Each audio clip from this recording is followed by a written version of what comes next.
Isipin mo ito, isang relihiyosong samahan na kilala sa disiplina at pagkakaisa. May halos 3 milyong miyembro at taglay ang kakayahang magtala ng solidong boto sa bawat eleksyon. Ngayon, sa gitna ng tumitinding tensyon sa pagitan ng Pangulong Ferdinand Bongbong Marcos Jr. at Pangalawang Pangulo Sara Duterte, biglang naging sentro ng usapin ang Iglesia ni Cristo. Pero ano nga ba ang totoo? Totoo bang panig ang INC kay VP Sara Duterte o panig ito kay Marcos? At paano naapektuhan ng fake news ang kanilang mga imahe? Halika, atin itong pag-usapan at nakakagulat ang isang matinding revelasyon.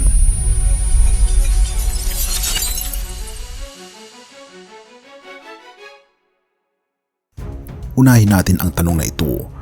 Totoo bang binabayaran ang INC para suportahan ang administrasyon na katulad ng sinasabi ng ilang DDS influencers na sinasabing binabayaran daw ang INC at dito nagalit ang ilang INC members maging ang mga pamunuan dahil binabanggit ng vlogger na ito na binabayaran daw ang INC. Ang ganitong akusasyon ay isang mabigat na paratang lalo't kilala ang INC sa kanilang prinsipyo ng disiplina at pagkakaisa. Pero bakit nga ba may ganitong haka-haka? Sa kabila ng kakulangan ng ebidensya, patuloy na kumakalat ang balitang ito sa social media at ito ay isang fake news. At dahil dito, hindi na iwasang maglabas ng saloobin ang ilang miyembro ng INC na nagsasabing sila'y galit at naiinis sa maling impormasyon na ikinakabit sa kanilang simbahan. Hindi kami bayaran at lalong hindi kami nagpapapayad para sa boto. Ito ang mariing pahayag ng ilan sa kanilang hanay. Pero hindi lang ito isang chismis na ikinabit sa pangalan ng INC. Kamakailan, kumalat din ang balita na na-stroke daw si House Speaker Martin Romualdez na kilalang kaalyado ni Pangulong Marcos. Walang kumpirmasyon mula sa mga malapit kay Romualdez, ngunit mabilis na pinaghawakan ito ng mga kritiko ng administrasyon. Isa lamang itong halimbawa ng malisyosong taktika na naglalayong pahinain ang imahe ng mga Marcos sa gitna ng patuloy na iringan sa ating administrasyon at ng oposisyon. Therefore, sa gitna ng mga akusasyong ito, malinaw na may kampanya ng fake news na naglalayong paghiwalayin ang mga puwersang nakapalibot kay Marcos.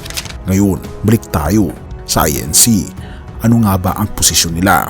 Sa gitna ng gulo sa pagitan ng Marcos at Duterte camps, ang INC ay nanatiling tahimik, pinipili ang isang posisyon ng kapayapaan sa pamamagitan ng kanilang channel sa Net25. Inihayag nila ang suporta sa panawagan ng Pangulo laban sa impeachment case kay VP Sara Duterte. Pero sa kabila ng pahayag na ito, nananatiling neutral ang tono nila. Sinasabi nila hindi sila papabor sa anumang kaguluhan mula sa magkabilang panig. Ngunit bakit nga ba tila mas malapit ang INC kay Marcos kaysa kay Duterte? Pero bago ang lahat ng yan, may pasabog ako sa inyo dahil ang Great Controversy na isa sa pinaka-best-selling na libro ngayon patungkol sa propesiya sa Biblia ay halos 40% off. Mabibili mo ito sa halagang 497 pesos na lang. Kung interesado ka kaibigan, i-click mo sa description sa baba at mabubuksan ang iyong mga mata sa mas malinaw na pangitain sa iyong hinaharap. Tayo'y magpatuloy. Maraming komento mula sa mga taga-suporta ni Marcos ang nagsasabing sila ay INC at sila ay Marcos loyalist. Ilan sa mga ito ay babasahin natin. Sabi dito, ang INC ay loyal sa Marcos magpakailanman. Isa pa sa mga comment, busy ngayon ang mga kaanib na Iglesia ni Cristo sa paghahanda para sa year-end Thanksgiving. Isa pa dito ay binabanggit, INC po ako, di po nangyayari na mag-rally kami para lang sa isang politiko. Di po kami nagpapagamit sa isang politiko kahit kailan. Nagrarally lang kami laban sa gobyerno kapag ginigibit na po ang INC tulad noon sa administrasyon ni Pinoy.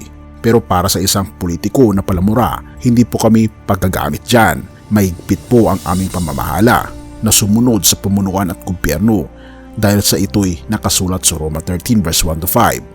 Ang aming pinaghahandaan sa ngayon ay ang aming nalalapit na pasasalamat at kapag may palibot liham pa sa amin ay hindi po ipinapadaan sa Net25. Ang Net25 po ay hindi opisyal na dinadaanan ng tagubilin kundi na circular po sa bawat lokal, at ang Net25 ay hindi po pagmamay-ari ng INC kundi ang INC TV. Ang Net25 ay pag-aari lang po ng miyembro, at ito ang binabanggit na isang napakalaking revelasyon mga kaibigan, na hindi raw sila sumusuporta sa isang taong palamura. Alam nyo na mga kaibigan kung sino ito, kaya naman sinasabi nila na sila ay hindi sumusuporta sa mga Duterte kundi sila ay sumusuporta kay Pangulong Marcos. Kasasamba lang namin kaninang umaga, walang rally na magaganap, ika pa ng isang miyembro rin ng INC. Isa pa dito, walang rally na gagawin ng INC, thanks, sabi mga kaibigan ng isa. At isa pa dito, mula po kay Ferdinand Marcos Sr. hanggang kay PBBM, todo suporta kami ng mga INC. Kaya makikita natin mga kaibigan, isang fake news na naman na binabanggit na ang INC ay suportado kay VP Sara Duterte dahil napakalinaw ng kanilang sinasabi mga kaibigan.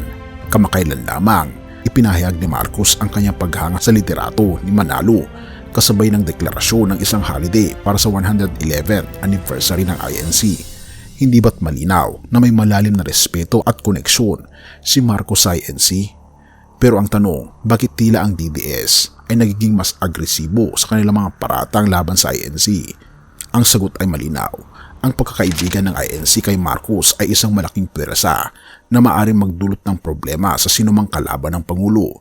Kaya't ang nagpapakalat ng fake news tulad ng akusasyong bayaran ang iglesia ay isang desperadong hakbang. Therefore, hindi na nakapagtataka na ang INC ay nagpakita ng galit sa ganitong uri ng paninira. Sa kanilang pananaw, ang ganitong akusasyon ay hindi lamang sumisira sa kanilang imahe bilang isang relihiyosong samahan, kundi nagpapakita rin ng kawalan ng respeto sa kanilang paninindigan at prinsipyo. Sa kabila ng mga fake news at intriga, ang Iglesia ni Cristo ay nanatiling isang haligi ng pagkakaisa sa gitna ng politika ng bansa. Galit man sila sa mga maling akusasyon, patuloy silang nagiging ehemplo ng disiplina at prinsipyo. At sa laban ng ito ng dalawang higante, sino nga ba ang tunay na panalo? Ang sagot ay malinaw.